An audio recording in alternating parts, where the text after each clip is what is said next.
Mga ka-Republic, so far ay 4 na import na ang napanood natin sa pagsisimula ng Commissioner's Cup. Ang Magnolia, di pa man nagsisimula ang kanilang kampanya ay sinibak na agad si Terrell Brown at ipinalit ang Sudanese na si Noni Omot na makikilati sa kanilang unang larong mamaya laban sa Phoenix Fuel Masters. Ngunit kahit mapanood na natin ang mga higante ng ibang team, hindi pa rin mababawasan ang pananabik ng mga fans na mapanood maglaro ang 7'3" na si Bolbol na ibabandera ng Tok and Tex. Kung pinakamatangkad si Bolbol, pinakamaliit naman ang Hinebra import na si Justin Brownlee. At ito ang pinakaaabangan ng marami.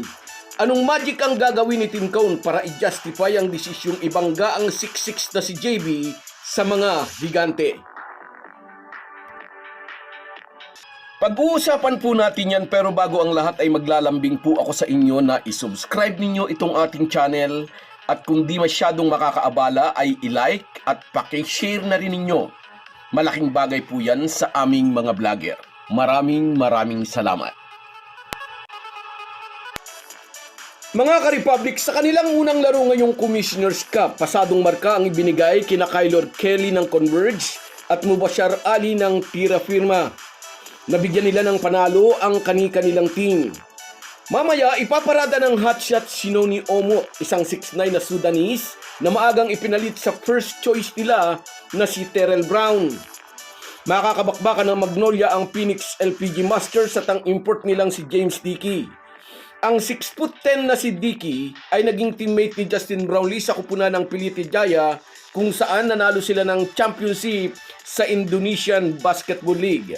Ang 6'9" naman na si Noni Omot ng hotshot ay hindi na bago sa Pilipinas.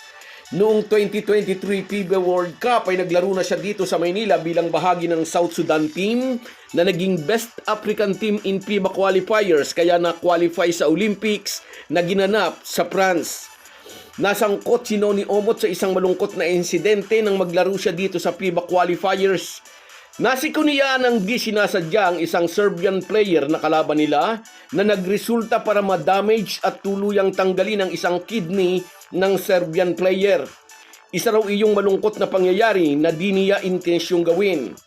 Nagsorry raw siya kay Borisa Semanic, sa pamilya nito at sa buong kupunan ng Serbian national team. Anyway, bakit nga ba sinibak ng Magnolia ang kanilang first import na si Terrell Brown? Isa lang ang dahilan, hindi ito fit sa sistema ni Coach L.A. Tenorio. Mas gusto raw ni Terrell Brown na maglaro sa labas at tumira sa perimeter. Hindi iyon ang inaasahan sa kanya ng team. Sa PBA, karaniwan ang sa loob naglalaro ang import, lalo na ngayon na no height limit ang mga import. Inaasahan ang import na makikipagkaldagan sa ilalim, kukuha ng rebound at didepensa. Hindi raw ganito ang laro ni Terrell Brown kaya ilang araw bago ang kanilang debut game, pinasibat na nila ito. Kung sa bagay, sabi nga ng isang sports writer, hindi na raw bago sa Magnolia ang magpalit ng import. May isang conference nga raw na naka-4 na palit ng import ang hotshots noong panahon ni dating hotshots coach Chito Victolero.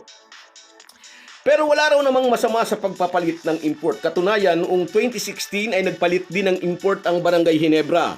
At ang replacement import na yun ay hindi na pinalitan ng mga kabarangay, walang iba kundi si Justin Brownlee. Naging naturalized player si JB at 2 beses iginiya ang ating national team para manalo ng gold medal sa mga international competition. Samantala, kahit makapaglaro ng lahat ang higanting import ngayong Commissioner's Cup, hindi matitighaw ang uhaw ng mga fans hanggat hindi napapanood si Bolbol ng Tok and Tex. Saktong 1 linggo pa ang ipaghihintay nating lahat para mapanood ang former NBA player na 7'3".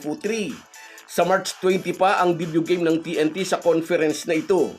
He is good as advertised, pagtitiyak ng TNT team manager na si Jojo Lastimosa. Isa sa mga PBA greats na may isa na ring kampyonato bilang head coach, may mata si Jola sa pagkilatis ng mahusay na player. Sabi niya, medyo may kalawang pa si Bolbol pero kontento raw sila sa nakita nila rito so far. Natalo ang Tok and Tex kontra sa Meralco sa kanilang tune-up game noong March 11. Sa kabila ng pagkatalong ito, nakita nila ang mga positives sa galaw ng kanilang 7'3" import.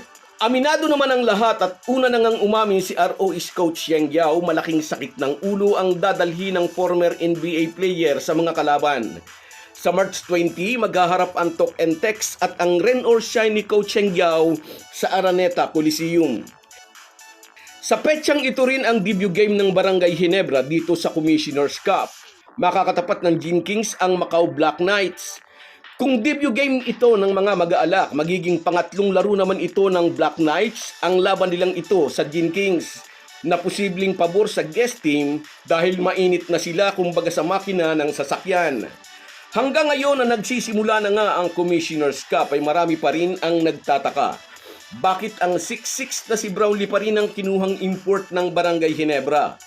Maraming beses na pong naipaliwanag yan ni Tim Cone. Sasandal daw sila sa chemistry ni Brownlee sa team. Ngunit kapag nagtapat ulit ang Tok and Tex sa Ginebra, anong magic ang gagawing diskarte ni Tim Cone kapag nagharap ang isang 7'3" at isang 6'6"? Isa yan sa mga aabangan ng marami. So guys, yan lang muna.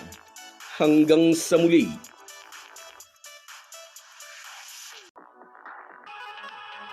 Kahit gaano po tayo kabisi ay huwag po nating kalimutan ang ating buhay espiritual. Lagi po tayong magpasalamat sa bawat araw na dagdag sa ating buhay. Malaki po ang maitutulong ng pananalangin araw-araw.